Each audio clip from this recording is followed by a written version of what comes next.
Hello जी, क्या हाल चाल है। Welcome back to my channel. तो आज मैं आपके लिए एक कोरियन रोमांटिक कॉमेडी ड्रामा लेकर आई हूँ जिसका नाम है स्प्लैश स्प्लैश लव। ये एक मिनी ड्रामा है, 2 एपिसोड्स ड्रामा है जिसका मेन थीम है कि एक हाई स्कूल गर्ल कैसे अपने एग्जाम से बचने के लिए प्रेयर करती है और टाइम ट्रेवल करके पहुँच जाती है उस पीरियड में जिस समय कोरिया को जोसिन किंगडम के नाम से जाना जाता था, और वहाँ उसकी मुलाकात होती है एक किंग से। उसके बाद दोनों की लाइफ में क्या उथल पुथल होती है, दोनों किस तरीके से अपनी लाइफ को आगे जीते हैं, इन सब चीज़ों के बारे में हम जानेंगे अपने इस पहले एपिसोड में। So let's start the explanation.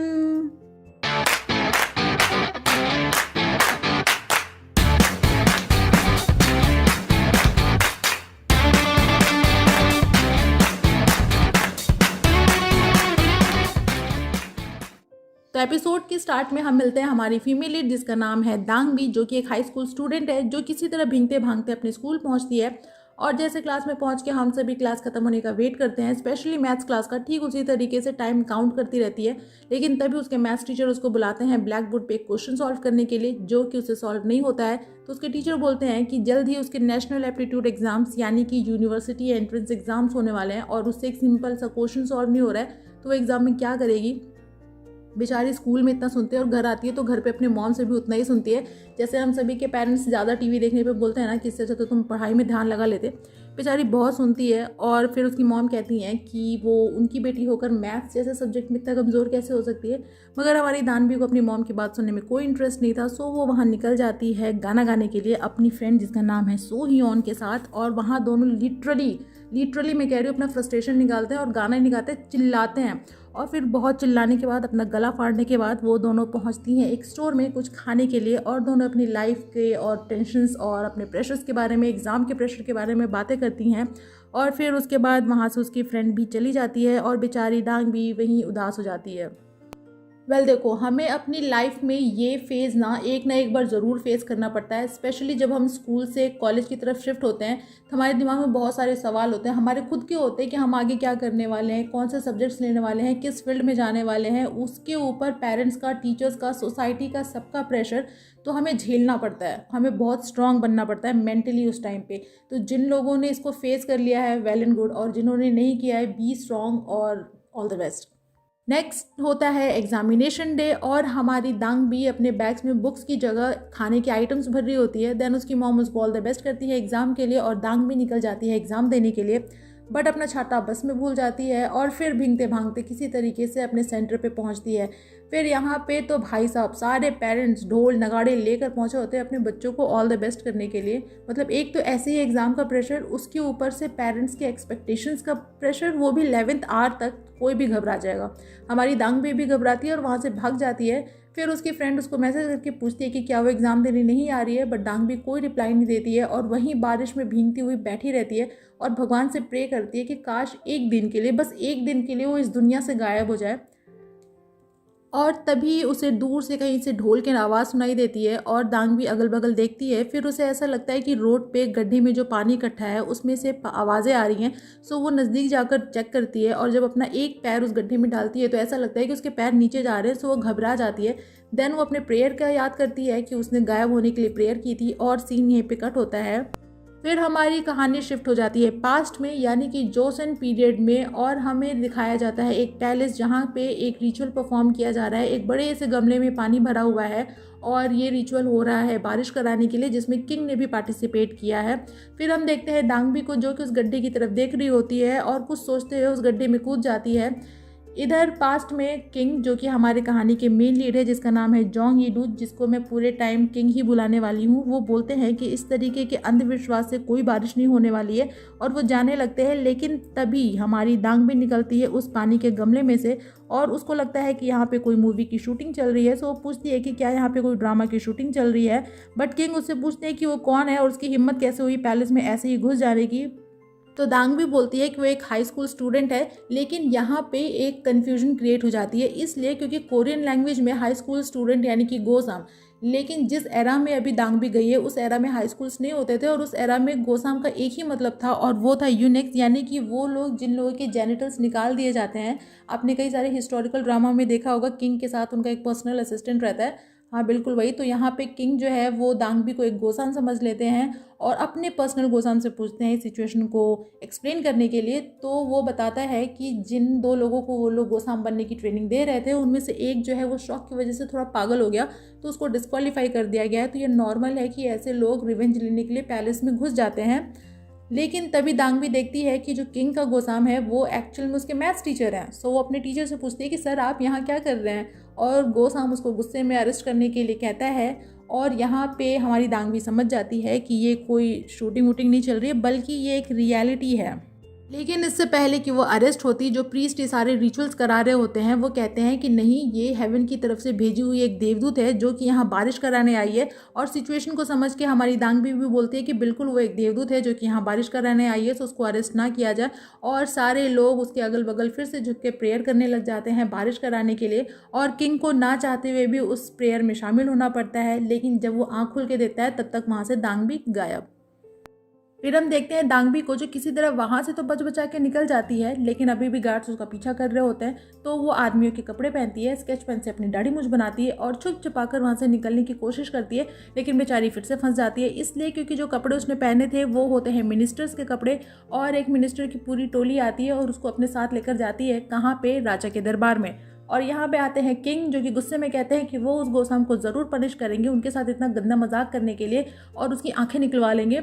फिर अपने मिनिस्टर से कहते हैं कि इन अंधविश्वासों से बारिश नहीं होने वाली है, इसके लिए उनको मैथ्स और साइंस की हेल्प लेनी पड़ेगी, और आज से वो ऐसा ही करने वाले हैं। बट तभी उनके प्राइम मिनिस्टर, जो कि उनके फादर इन लॉ भी हैं, वो उनको ऐसा करने से मना करते हैं और कहते हैं कि मैथ्स कोई सब्जेक्ट नहीं है बल्कि एक ट्रिक है, और आज के पहले किसी राजा ने ऐसा फैसला नहीं लिया है, तो वो फिर से अपने फैसले को रिकन्सिडर करे।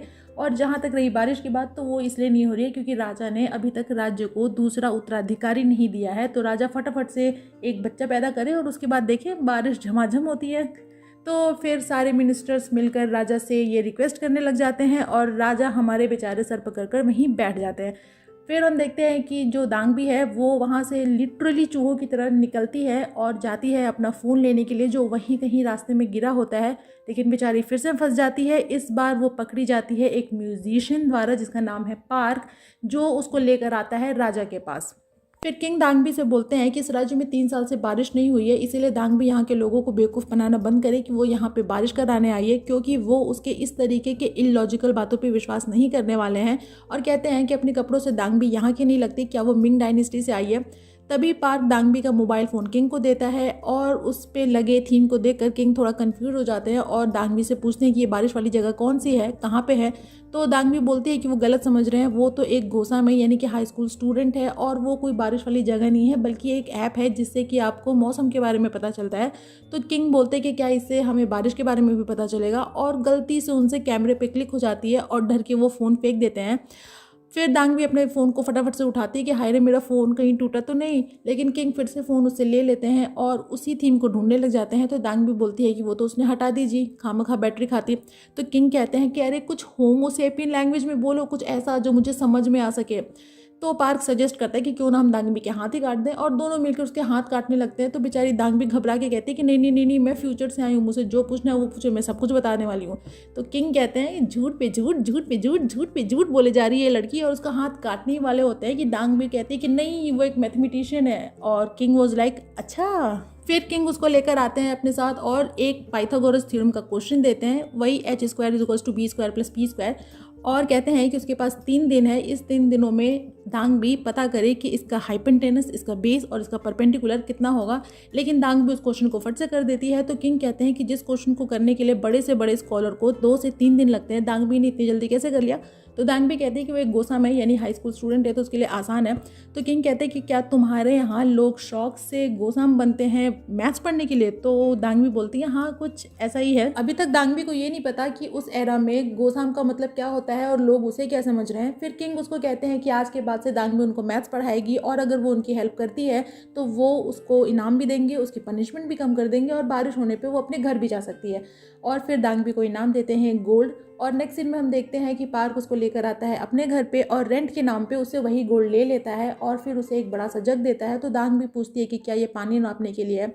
तो पार्क बोलता है कि नहीं, ये तुम्हारे पानी पीने के लिए, या तो पियो या मर जाओ। और फिर वहाँ के रूल्स बताता है कि टॉयलेट के लिए पॉट का इस्तेमाल करें और बड़ी चीज़ों के लिए खुले मैदान का इस्तेमाल करें। अब बेचारी दांगबी को वहीं पे एडजस्ट करके रहना पड़ता है क्योंकि उसके पास और कोई ऑप्शन नहीं था, तो वो रहती है पार्क और उसके एक छोटे से भाई के साथ।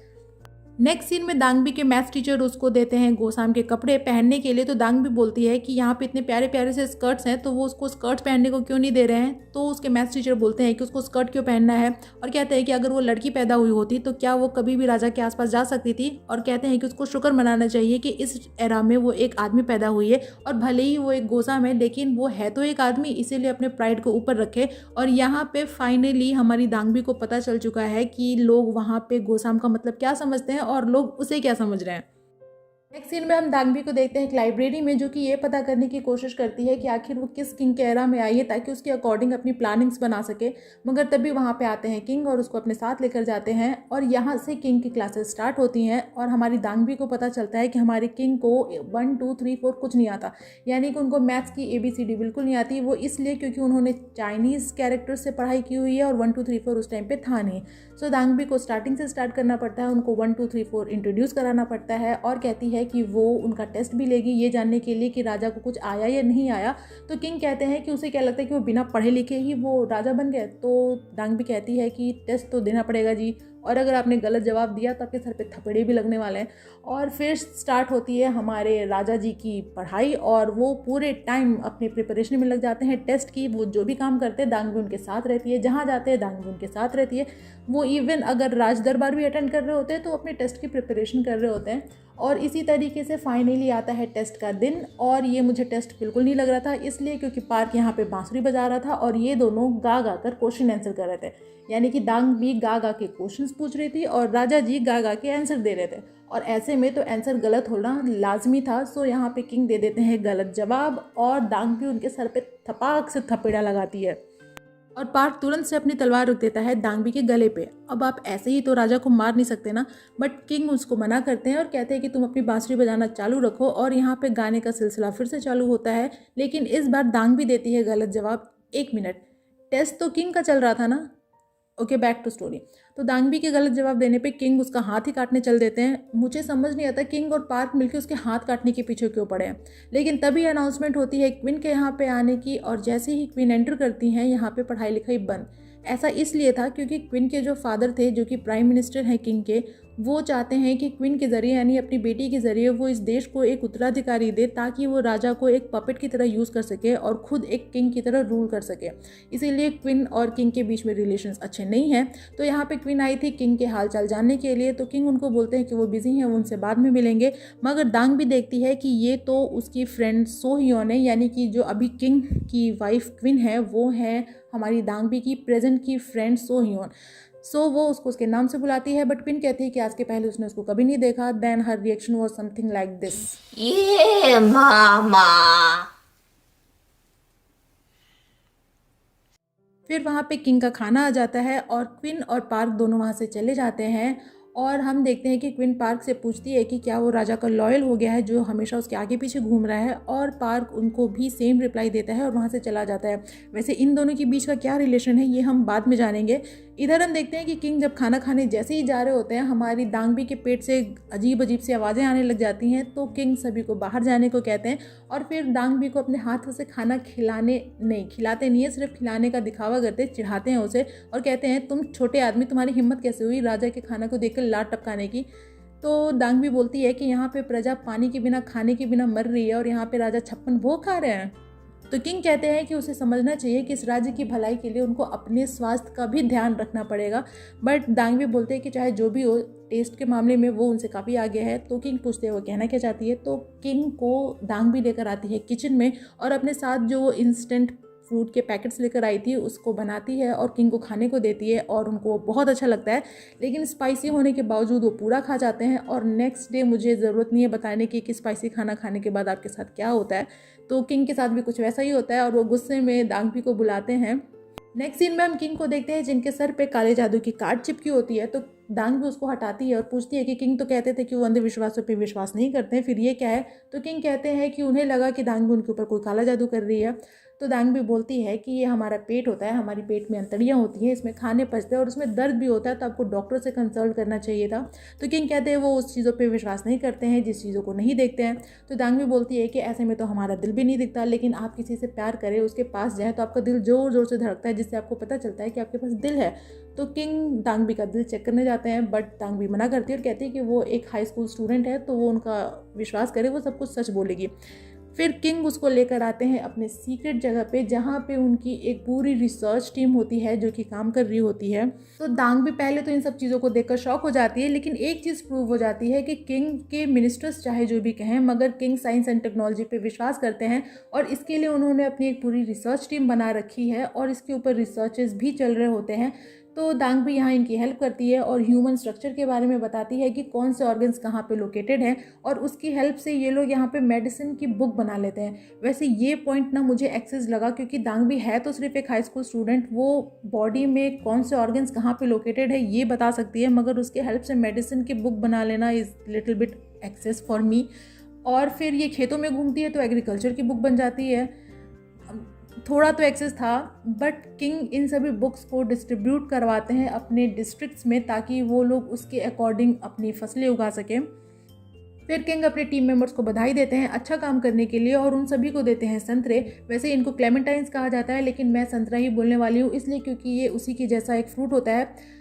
तो अब आप यहाँ पे सोचेंगे कि किसी को संतरा क्यों देना, तो वो इसलिए क्योंकि उस टाइम पे आप किसी को ये क्लेमेंटाइन यानी कि संतरा देते थे, इसका मतलब है कि आप सामने वाले को अप्रिशिएट कर रहे हैं। फिर हम देखते हैं कि दांग भी अपनी क्लेमेंटाइन्स को कपड़ों में डाल लेती है और नेक्स्ट सीन में किंग अपने हाथ से उसको एक संतरा देता है, जो कि एक बहुत बड़ी बात होती है, और कहते हैं कि दांगबी ने बहुत अच्छा काम किया है, इसीलिए उसके काम को अप्रिशिएट कर रहे हैं। लेकिन तब तक दांगबी उसको खा चुकी होती है। तो किंग उससे नाराज़ होते हैं और कहते हैं कि जो चीज़ 3 दिन 4 दिन या उसके ऊपर चलनी थी, दांगबी ने उसे तुरंत खा के ख़त्म कर दिया। तो दांगबी कहती है कि एक नॉर्मल सा संतरा ही तो था, उसे नहीं पता था कि इस एरा में संतरा इतना कॉस्टली है। तो किंग उसको जाने को कहते हैं, लेकिन जब वो जाने लगती है तो फिर उसको रोकते हैं और दांगबी बोलती है कि क्या एक संतरे के लिए वो उसकी जान ले लेंगे। तो किंग उसको फुटबॉल देते हैं और अपने साथ ले आते हैं फुटबॉल खेलने के लिए, और दांगबी बोलती है कि सिर्फ एक संतरे के लिए वो उसको इतना पनिश कर रहे हैं, बट किंग उसको कोई जवाब नहीं देते हैं और उसको बार बार बॉल लाने के लिए कहते हैं, और वो गोल भी नहीं कर रहे होते, बस उसको भगा रहे होते हैं। वैसे मैं यहाँ पे बता दूँ कि यहाँ पे राजा नाराज़ इसलिए हैं क्योंकि जब आप किसी को संतरे देते हैं, स्पेशली किसी लड़की को आप पर्सनली संतरे देते थे उस टाइम पे, तो उसका मतलब होता था कि आप इनडायरेक्ट वे में अपनी फीलिंग्स उसको बता रहे हैं, और दोनों मिल बांट कर उस संतरे को खाते थे और बहुत ही प्यार से रखते थे, ये सोच कर कि उसने अपनी फीलिंग्स मुझे बताई हैं। तो इसी वजह से किंग यहाँ पे थोड़े नाराज़ है, लेकिन ये बात दांगबी को तो पता नहीं है क्योंकि वो इस एरा की है नहीं। फिर खेलते खेलते दोनों थक जाते हैं तो वहीं ग्राउंड पे लेट जाते हैं, और यहाँ पे किंग के हाथ गलती से दांगबी के चेस्ट पे चले जाते हैं, एंड दांगबी वाज लाइक कि अब उसका राज खुल चुका है, और किंग उसके ऊपर आते हैं और कहते हैं कि उसने अपने कपड़ों में क्या छुपाया है वो जल्दी से निकाले। तब दांगबी को याद आता है कि उसने सुबह में एक क्लेमेंटाइन अपने कपड़ों में छुपा लिया था, सो वो निकालती है और किंग को देने लगती है कि वो संतरे के लिए इतना मरे नहीं और ये संतरा रख लें। तो किंग उनको मना करते हैं और फिर कहते हैं कि वो बाहर घूमने के लिए जा रहे हैं, क्या दांगबी उनके साथ चलेगी। फिर वो चले जाते हैं कपड़े बदलने के लिए ताकि वो बाहर जा सके, लेकिन वहाँ जाकर वो दांगबी के बारे में सोचने लग जाते हैं, अपनी हार्ट बीट्स को महसूस करने लग जाते हैं, और यहाँ पे दांगबी वेट कर रही होती है किंग का कि वो कब आएंगे, और उसी संतरे पर फेस बताती रहती है। इधर हमारे किंग जो हैं वो दांगबी की यादों में खोए रहते हैं, और इसी के बीच हमारी दांगबी के पास आता है पार्क और उसको अपने साथ लेकर चला जाता है। सीन में हम देखते हैं क्वीन और उनके फादर यानी प्राइम मिनिस्टर को, जो क्वीन को बताते हैं कि उन्होंने किंग के खाने में कुछ ड्रग्स मिलाए हैं ताकि वो और किंग दोनों एक दूसरे के क्लोज आ सके, और आज रात को अगर किंग उनके चेंबर में नहीं आते हैं तो वो खुद किंग के चेंबर में जाएं। लेकिन इधर हम देखते हैं कि वही खाना किंग ने दांगबी को दे दिया था खाने के लिए, और बोलते हैं कि कल वो थोड़ा बिजी हो गए थे इसलिए दांगबी के साथ बाहर नहीं जा पाए। क्या दांगबी ने ज़्यादा देर तक फुटबॉल ग्राउंड पर उनका वेट किया, तो दांगबी मना करती है, लेकिन तभी अनाउंसमेंट होती है क्वीन के आने की। फिर यहाँ एंट्री होती है क्वीन की और किंग बोलते हैं कि वो बिजी हैं। इधर हम देखते हैं दांगबी को जो कि वहीं पे छुपी हुई होती है और उसके गाल वो खाना खाने के बाद बिल्कुल लाल हो चुके होते हैं। इधर क्वीन जो है वो किंग को सिड्यूस करने की कोशिश करती है, बट किंग उनको रोकते हैं, मना करते हैं। लेकिन तभी यहाँ पे बाहर आती है दांगबी, जिसकी हालत अब बिल्कुल ख़राब हो चुकी है, और वो सोचती है कि क्वीन उसके फ्रेंड सोह्योन है, तो वो उसको हक करने जाती है लेकिन बेहोश हो जाती है। तो यहाँ पे किंग उसको संभालते हैं और क्वीन समझ जाती है कि वो खाना दांगबी ने खा लिया है, सो वो गुस्सा होकर वहाँ से चली जाती हैं। इधर किंग दांगबी को संभालते हैं, उसको चुप कराते हैं कि वो शोर ना करे, मगर बाहर क्विन को इन दोनों के ऊपर शक होता है, लेकिन कुछ बोलती नहीं है, वहाँ से चली जाती हैं और इधर दांगबी की उल्टी फुल्टी हरकतें चालू रहती हैं। फिर दांगबी किंग को बोलती है कि वो हैंडसम है लेकिन थोड़े मीन है, लेकिन फिर भी वो उनको लाइक करती है और बेहोश हो जाती है। और ये सुनकर किंग थोड़े शॉक हो जाते हैं और जाते हैं दांगबी को किस करने के लिए, लेकिन रुक जाते हैं और चुपचाप से उसको उठाकर अपने बेड पे लिटा देते हैं। और थोड़ी देर बाद जब दांगबी को होश आता है तो वो देखती है कि वो किंग के ऊपर ही सोई हुई है। तो किंग उसको बोलते हैं कि क्या उसको मरने का इरादा है, क्या उसने देसी ठर्रा पी लिया था। नहीं, ऐसा नहीं पूछते हैं, वो बस ये पूछते हैं कि क्या उसने राइस वाइन पी ली थी। तो दांगबी बोलती है कि उसे नहीं पता। तो किंग उसको जाने को कहते हैं और कहते हैं कि वो खुद से उसको घर छोड़ने जाएंगे क्योंकि बाहर रात हो चुकी थी। फिर नेक्स्ट सीन में हम देखते हैं कि किंग दांगबी को उसके घर छोड़ने जाते हैं और रास्ते में दोनों बात करते हुए जा रहे होते हैं। फिर किंग दांगबी से बोलते हैं कि जितने भी उनके प्लान्स हैं, अगर दांगबी ने उसमें उनकी हेल्प की तो वो उसको कोर्ट में अच्छी पोजीशन देंगे, उसको एक अच्छा घर देंगे, घोड़े देंगे। तो दांगबी बोलती है कि उसे इन सब चीज़ों की ज़रूरत नहीं है, इसलिए क्योंकि वो वैसे भी यहाँ पे ज़्यादा दिन नहीं रहने वाली है। तो किंग कहते हैं कि तो आज से वो दोनों एक अच्छे दोस्त हैं और दांगबी उनसे मैन टू मैन एक दोस्त की तरह बात करेगी। फिर वो जाने लगते हैं तो दांगबी उनको रोकती है और वही संतरा जिसके ऊपर उसने फेस बनाया था उनको देती है और दोनों एक दूसरे को गुड बाय करते हैं। लेकिन यहाँ पे हम देखते हैं कि इन दोनों के ऊपर किसी ने नज़र रखी हुई थी और वो होता है प्राइम मिनिस्टर का आदमी। सो नेक्स्ट सीन में हम देखते हैं प्राइम मिनिस्टर और एक और मिनिस्टर को, जिसको मैं यहाँ पे मिस्टर एक्स बुलाने वाली हूँ, इसलिए क्योंकि इस पीरियड में उनका क्या नाम है किसी को नहीं पता। सो मिस्टर एक्स को प्राइम मिनिस्टर बताते हैं कि दांगबी किंग के साथ बहुत ज़्यादा क्लोज है। तो मिस्टर एक्स कहते हैं कि वो उस गोसाम को यानी दांगबी को अरेस्ट कर ले, क्योंकि उस टाइम पे भी किंग से इतनी क्लोजनेस बढ़ाना एक तरीके का क्राइम हुआ करता था। फिर नेक्स्ट सीन में हम देखते हैं कि दांगबी को कुछ गार्ड्स अरेस्ट करके ले जाते हैं क्वीन के ऑर्डर पे, लेकिन मास्टरमाइंड इसके पीछे होते हैं प्राइम मिनिस्टर। और इधर किंग से बाकी मिनिस्टर्स पूछते हैं कि उन्होंने एक गोसाम को अपने इतने क्लोज क्यों रखा हुआ है। फिर यहाँ पे एंट्री होती है पार्क की दांगबी के पानी पीने वाले मग के साथ, और मिनिस्टर ऑफ साइंस जो कि किंग के क्लोज भी हैं और उनके रिसर्च टीम के हेड भी हैं, वो बताते हैं कि पहले ये सिर्फ पानी पीने का एक साधारण मग था, लेकिन दांगबी के बताए इंस्ट्रक्शंस के अकॉर्डिंग पार्क ने इनको मॉडिफाई किया है और अब ये एक तरीके का इक्विपमेंट है जिससे कि आप पानी का लेवल नाप सकते हैं। तो किंग बोलते हैं कि दांगबी एक स्किलफुल पर्सन है, इसीलिए वो उनके साथ रहती थी ताकि वो उसकी हेल्प ले सके अपने प्लान्स में। बट प्राइम मिनिस्टर फिर भी दांगबी को पनिश करने को कहते हैं, क्योंकि उनके अकॉर्डिंग दांगबी के चलते ही किंग क्वीन के साथ ज़्यादा टाइम स्पेंड नहीं कर पाते हैं और ये एक तरीके का क्राइम है। और कहते हैं कि बारिश कराने के लिए उनको किसी इक्विपमेंट की ज़रूरत नहीं है, बल्कि भगवान से यहाँ पे किंग को प्रार्थना करनी चाहिए। तो किंग यहाँ थोड़े से नाराज़ होते हैं और कहते हैं कि क्या वो राजा सिर्फ इसी काम के लिए हैं कि बाढ़ के दिन में सूखे के लिए और सूखे के दिन में बारिश के लिए भगवान से प्रार्थना करते रहें, और एज अ किंग उनकी कोई रिस्पॉन्सिबिलिटी नहीं बनती है।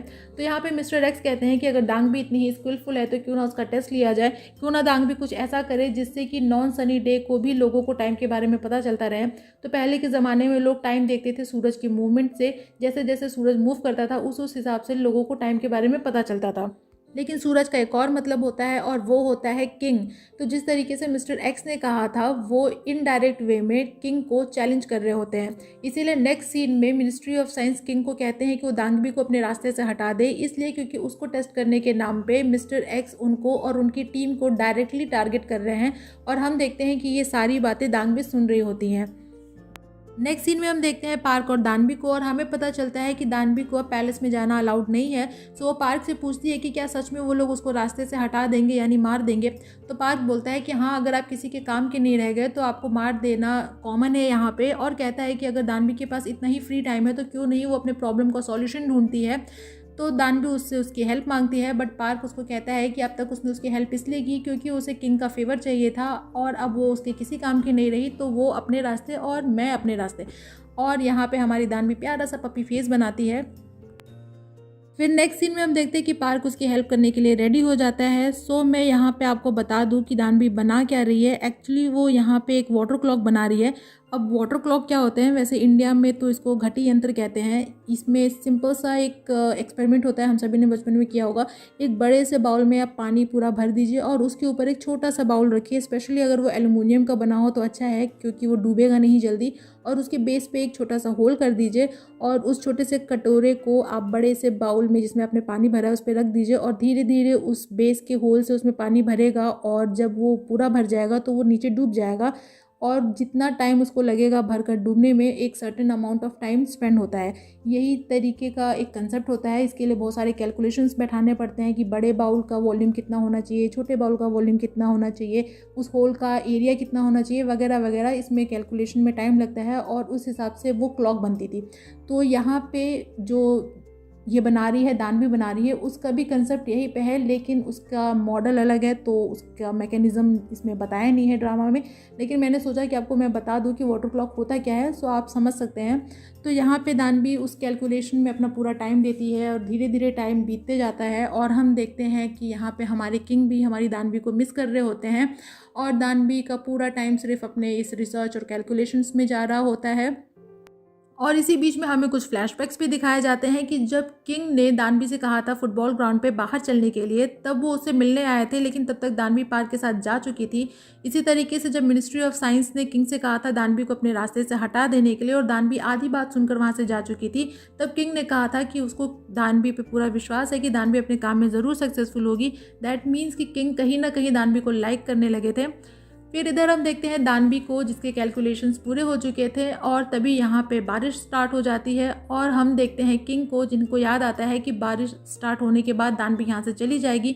सो वो उठते हैं दानवी से मिलने के लिए और इधर हम देखते हैं दानवी को, जो कि अपने कपड़े पहन कर तैयार थी यहाँ से जाने के लिए, और सीन यहीं पर कट हो जाता है। फिर हम देखते हैं किंग को, जो भीगते हुए दानवी के घर आते हैं, लेकिन उनको वहाँ पे दानवी नहीं मिलती है। मिलता है तो सिर्फ एक चार्ट जिस पे उसने कैलकुलेशंस किए हुए थे। नेक्स्ट सीन में हम देखते हैं दानवी को अपने मॉडल के साथ और तभी वहाँ पे आते हैं किंग और दानवी उनको रोते हुए बताती है कि उसने अपनी पूरी कोशिश की इस एक्सपेरिमेंट को सक्सेसफुल बनाने में, लेकिन वो नहीं कर पाई, जबकि इतनी मेहनत उसने अपनी लाइफ में कभी भी नहीं की थी, क्योंकि यहाँ पे उसको साबित करना था कि वो एक यूज़लेस पर्सन नहीं है। लेकिन फिर भी वो अपने एक्सपेरिमेंट में फेल हो गई और रोने लग जाती है। तो किंग उसके पास आते हैं, उसके हाथ को पकड़ते हैं और अपनी हार्ट बीट सुनाते हैं और कहते हैं कि बहुत सारे क्वेश्चंस के जवाब उनको भी नहीं मिले हैं, और यहाँ पे वो दानवी को हक कर लेते हैं। और इसी के साथ ये पार्ट यहीं पे हो जाता है ख़त्म। तो फर्स्ट एपिसोड की एक्सप्लेनेशन होती है ख़त्म। अब इसमें बहुत सारे सवाल हैं, जैसे कि दानवी को पनिशमेंट मिलेगी या नहीं, वो अपने घर जा पाएगी कि नहीं, कभी किंग अपनी फीलिंग्स उसको बता पाएंगे कि नहीं, उनको पता चल पाएगा कि दानवी एक लड़की है कि नहीं, क्वीन और पार्क के बीच का क्या रिलेशन है, और ऐसे तरीके से बहुत सारे क्वेश्चंस होंगे। तो ये सारे क्वेश्चंस के जवाब आपको मिलेंगे नेक्स्ट पार्ट में। तब तक अपना खूब सारा ख्याल रखिए, चैनल को सब्सक्राइब कीजिए। सायोनारा।